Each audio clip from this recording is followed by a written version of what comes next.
Hey guys, Levi Jones here, and I am walking 4.5 miles an hour on a treadmill right now.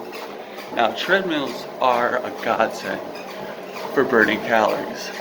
Walking fast at 4.5 miles an hour burns about 7 calories a minute, give or take. If you weigh more, it will burn a few more by a few decimal points. If you weigh less, it will burn less, obviously, because it takes more or less energy to move your body at 4.5 miles an hour. 7 calories a minute, according to My Net Diary, which is an amazing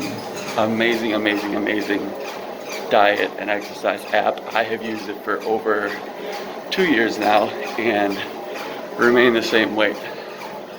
So, 7 calories a minute. Get walking, get a treadmill if you can afford it, even a little cheap one, because you could burn more calories on a treadmill than pretty much any other exercise. Thank you.